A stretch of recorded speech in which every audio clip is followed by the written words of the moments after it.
Hello, hey, all right, the sound is okay. That's what we like to hear. All right, welcome back, everybody. Welcome back to the chat room. Ed Ponsi here, your FX educator, here on behalf of FX Street. Welcome. It's January 21st, 2019. Be sure to write 2019 on all your checks. I hope everyone's doing great. Let's get started. Before we begin, I just want to say thanks for your time and attention. And if you do have any questions related to anything related to trading at all, please feel free to ask. That's why I'm here. It can be technical, fundamental, risk management. It doesn't matter. Anything at all is fine. Let's get right into it. Here's Euro USD. This was a setup that we created. It was almost 2 weeks ago. So a lot's happened since then. We managed to get our stop to break even, and after that, we were stopped out at break even. So that's the way it goes sometimes. But you can see the trade did go the way we expected it to go. But that's part of risk management, is bringing that stop down. Now, don't ever let anyone, don't ever feel, you know, that you lost or you did something wrong. First of all, this is a winning trade. Well, it's a break-even trade. It's not a losing trade. And I'd say break-evens are winners. I mean, break-evens are winners. Every time you do a break-even trade, you won something. You gained experience. And so you gain experience and you don't lose money. If you can get your experience for free in break-even trades like this one, then I think you're doing just fine. Okay. So anyway, since then it's gone past our first target, heading toward our second target, but it's a moot point at this point, so we're not concerned about that now. Break-even trade is, you're going to get those, right?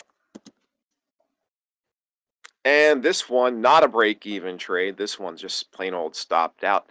Hey, we have our winners, we have our losers, and we're not afraid to share that with you.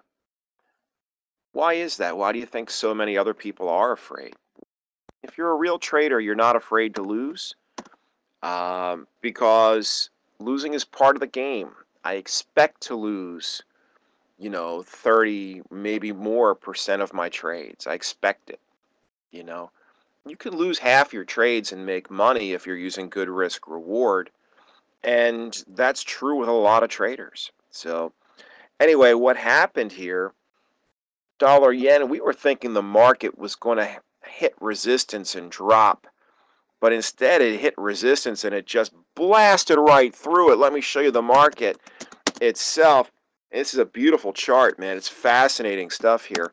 Let me pull it up here. S&P 500 on the daily, and you can I'll put the line. Here's where resistance was located. You see that? It's around 26.25. And look what happened. Smash right through it. Now this in particular was a tough looking resistance level because it doubled up with the 50-day moving average. Let me put the 50-day up there. And look at that blue line. That blue line was right on resistance. It was right there, forming a double wall, just daring us to try to break through it. And the market smashed right through it. Smashed right through it. Where does it go now? It goes higher.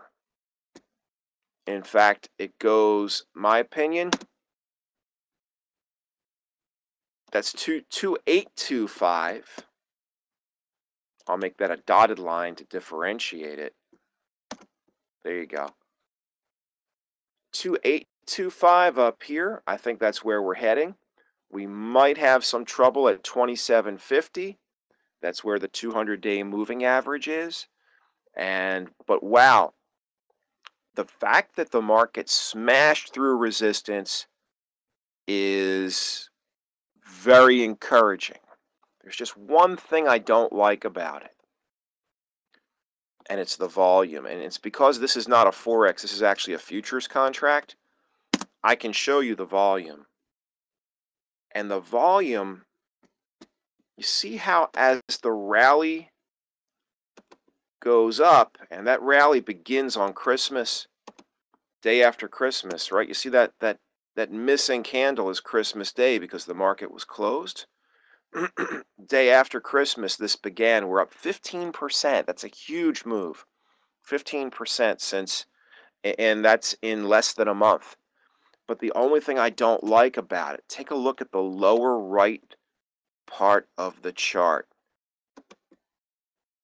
Especially since the new year began, all of this bullish activity has occurred on light volume, and I'm demonstrating that in the yellow square there, the yellow rectangle at the bottom right. You can see that for almost with only two exceptions since the rally began, every day has been on below average volume. Oh, and out of those two exceptions, one of them was a rare down day. So only one up day in this huge rally occurred on above average volume. That one was right here. See that green volume on the 4th of January. That's the only day where we had above average volume. So what does that tell you? What does it mean? It's telling us that the big money, as good as this rally has been, the big money, a lot of it is still on the sidelines. And that means we still have the power and the energy to go higher. We need to draw those people in from the sidelines. Now that we've broken resistance, I believe the market will change from fear of loss to fear of missing out. And I think institutions will pile in, and I think you're going to see this volume rise on the right side of the chart, and that's what carries us all the way up past the 200-day moving average at 27.50. Keep going. It's going to take us all the way to 28.25. When we get to 28.25, then there's going to be trouble because now you're flirting with 4-month highs. So we'll see if we can get through there. What could make the difference? Now, first of all, right, really want to understand why. Because why did all this happen and what were the reasons for it? I'm going to take you back to December, and I'll take you back, look back at December, and it's just all red, right? And we're just going down, and the volume is high, right? Look at the bottom. You know, anything above that squiggly black line is above average volume. The market is selling off on very heavy volume as we head into the holidays. Now, there were two main reasons that we're getting all the blame. One is trade tariffs between the United States, especially with the United States and China. But trade tariffs were one reason, and the Fed was the other reason. The Fed, you know, at that time insisting that they were going to raise rates 3 or 4 times in 2019. Now, one of those things changed and one of them stayed the same. The tariffs are still in place. The tariffs haven't changed, but the market sure has changed. What changed? It was the Fed. The Fed changed their language. And now nobody believes the Fed's going to raise rates 3 times in 2019. I think most of us probably believe we're going to get one rate hike and that's it. So the Fed changed its language, changed its attitude toward the market, and the market rose. This tells us that it was never about the tariffs. The tariffs were not wrecking this market, despite what you may have heard in the media. You know, gosh, what can you really say about the news these days except don't believe any of it, you know, just to be on the safe side. But Yeah, the media narrative was that this was the tariffs. But the Fed changed its tune, the market skyrocketed, the tariffs are still in place. So what does that tell you? It was never the tariffs. It was never the tariffs. Never, never at all. Okay, but if the tariff situation does get solved, then we're going to smash right through 28, 25, that upper line, and onward. Okay, so there you go. So what does it mean? It means for the yen pairs, really, that they should rise more so than fall. And USDJPY, which we were short earlier, now I think you got to think about ways to get long yen pairs because the stock market, I believe, is now going to roar. Okay, so, and we have this little turn upward on dollar yen, right? That when we lost on our trade, that also created this sort of breakout in the opposite direction. It broke a trend line, it broke a channel, right? Pretty convincing bear channel there, gets broken, and now it's turning and heading up. The way what I would like to play the USD JPY more than any would be with a 10-day exponential moving average, but the turn has been too recent. The moving average has not caught up. So it's very close. We've already had one bounce off the moving average, but let's face it, we only have 2 candles above the moving average, 3 candles maybe above the moving average. I like to see 10. So I'm a long way from saying it's time to buy USD JPY on the 10-day exponential moving average. I just don't think we're there yet. The fact that we're not there yet doesn't mean we won't get there. I do think we will arrive. I'm not sure when, but it might take at least a few more days, maybe a week, to get this moving average train rolling here. So, if you wanted to be speculative, you could take a small piece. Like if it comes down to that moving average, maybe enter not a full position because really the full criteria has not been met. Has not been met, right?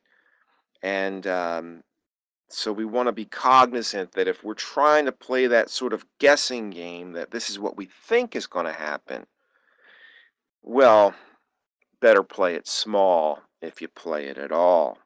Let's take a look at some more yen pairs. So really, with the market, the changing direction and smashing through resistance, my thought process is the yen pairs should rise, meaning the yen would fall, the yen itself, as an individual currency. EURJPY, let's take a peek.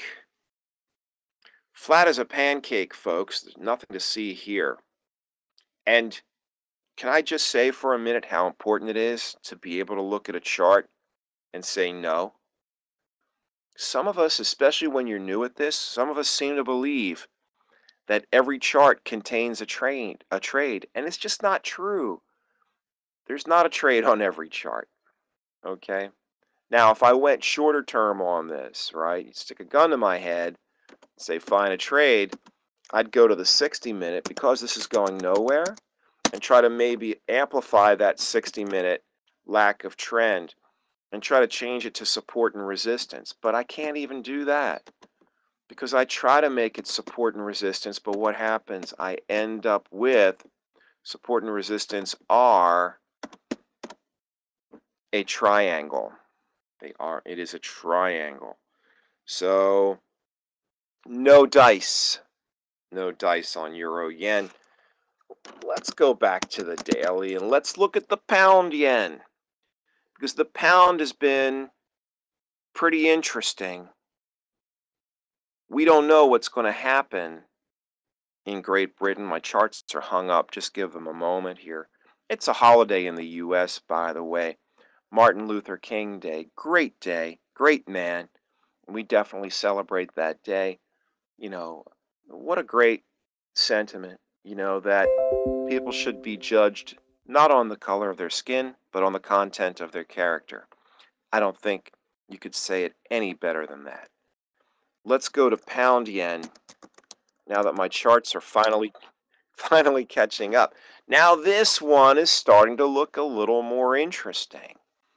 You know what's fascinating about the pound is I'm reading polls that have popped up over the last few days. Now, gang, we all know the polls can be wrong. The Brexit polls were wrong when all this began. But you know what? Apparently there are polls that have come out in the last week or so, or even just over this weekend, that seem to show popular momentum gaining for a Brexit, like with no unconditional Brexit, which hard Brexit, which is the thing that most people seem to fear, right? Is that type of freedom and independence is scary, I guess. But anyway, a clean break seems to be gaining momentum in the polls. Of course, that's not what Theresa May is going to do, but she made some very interesting comments over the last few days. One, there will be no second referendum. People have voted, and the vote is done, and that is that. So there will be no second referendum. But Theresa May also trying very hard to avoid hard Brexit, right? Her initial deal, the withdrawal agreement, was rejected by Parliament last week. That gives her 3 days to come up with an alternative plan. She's been talking to her own party, to opposition parties, and those parties want her to rule out no deal Brexit, and that's where Britain just leaves with no agreement in place. So they're ruling out no deal Brexit and they're ruling out a second referendum. They're just trying to fix the problem that they have on their hands now.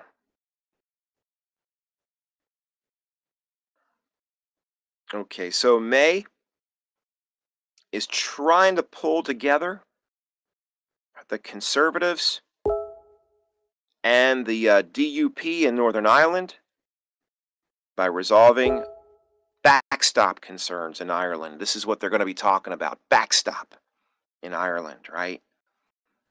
And so that's the thing, the Irish backstop. What is the backstop? It's an option to keep the Northern Irish border open if there's a no-deal Brexit or if no deal is struck within the transition period before March of this year, essentially. So in other words, keep the border open with Northern Ireland. That's the thing. Now they think May thinks this is what's going to make it work for her. I don't know. We'll see, but I will tell you this. Theresa May I have her respect. I respect her now because she is a survivor. No one thought she was going to make it through this, but somehow she managed to do it. Anyway, that gets you up to date on Brexit. Where do you buy pound yen? Pound yen, look at the beauty of this chart. Shows that pound yen's 10-day exponential moving average is just above 140s. You got the big round number there.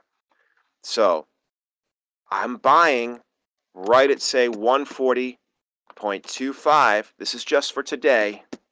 And remember, it's probably a low volume day. It is a holiday in the US, but the rest of the world goes on, right? 140.25 for the entry. Now, this is not far away. This could certainly happen today. You know why? Because this currency pair moves, last I checked, it moved about 170 pips per day, 165. Let's see what the ATR is, right? The average true range tells us how many pips per day we can expect in movement. Wow, now that's 202 pips per day. The way you interpret that, right? 202. It's 202 pips per day. That 47 is a fraction of a pip. 202 per day. How far away are we from the entry? The entry is 140.25 and the current price is 141.15. Okay, we're 90 pips from the entry. And mentally you're probably thinking, that's too far. It's not too far because the darn thing moves 200 pips a day, so we're only 90 pips away. It could definitely happen. Okay, so entry 140.25. The stop is half of the ATR. So if the ATR is 202, what's half of 202? Well, that's pretty easy. You don't have to be a math major to know that half of 202 is 101. So we subtract 101 from the entry, and that will give you your stop. 139.24.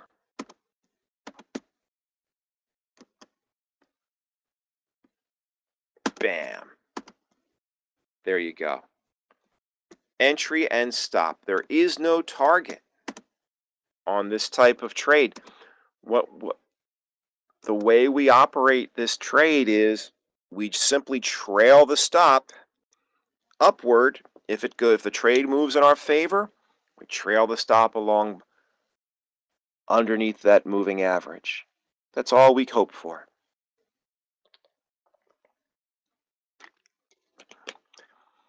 That's what it's all about. Trailing that stop up underneath the moving average. Okay, very exciting. What about Aussie yen? It's a little too flat, gang. Just like Euro yen, I gotta say, it's a little too flat.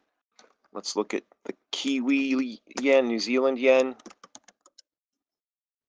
Also perfectly flat. So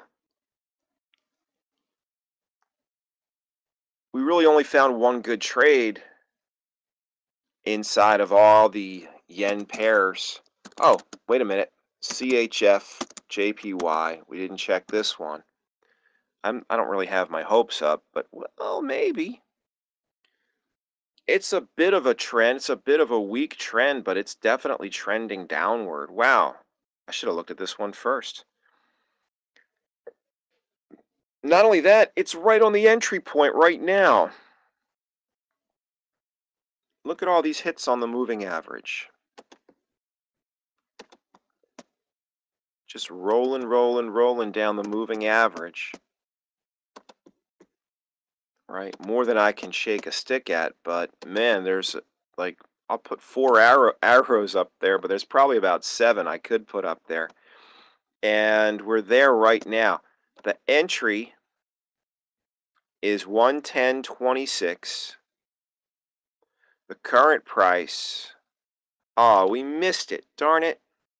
It kissed this thing earlier today. 110.26 was the entry.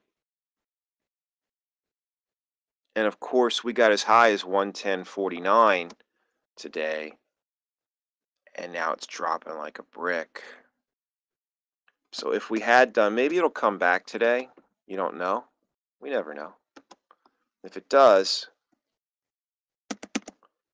110.25, whoops, 26 is the entry, because that is the number that coincides with the moving average, 110.26. Where would the stop be located? Where would the stop go? Bring back average true range. This currency pair moves. Now just remember, when you're reading these numbers, it's kind of confusing. Just remember, the answer is usually close to 100. So in this case, 110. Okay, the ATR is 110. Half of the ATR would be 55. Half of 110 is 55. So we would simply, and not subtract it. When we're long, we subtract half of the ATR from the entry. When we're short, we add half of the ATR to the entry. So let's add 55 to 110.26. And what are we going to get? 110.76.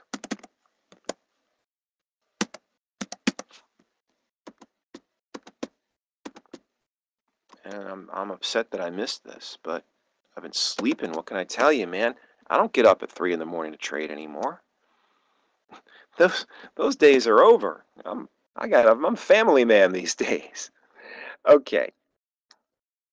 So 26 was the entry, 76 was the stop. I guess the question on my mind right now is if we had entered this trade at 110.26 and placed our stop at 110.76, which is the wrong number. I only added 50 pips. You're supposed to add 55 because the ATR was 110. So let me edit that. Why did I change that? Just don't want to confuse you, so let me go back. You go half of the ATR. ATR is 110. See that 1.10? Read that as 110. Half of 110 is 55. So you take 110.26, add 55 pips, you get 110.81. Now, would that trade have been stopped out? Well, drum roll please. What's the high of the day? Let's see. The high is 110.49. Not only would you not have been stopped out, it wasn't even close. Missed you by 32 pips. That's why we love this strategy. Anyway, great setup on pound yen. Still hasn't taken hold. And a great setup on Swiss yen. I know we'll be revisiting this one in the days to come. So let's wrap it. That's a wrap on this session. I'll be back in less than 30 minutes with our next session. So be sure to tune in. And thank you for listening. This is Ed Ponsi on behalf of FX Street.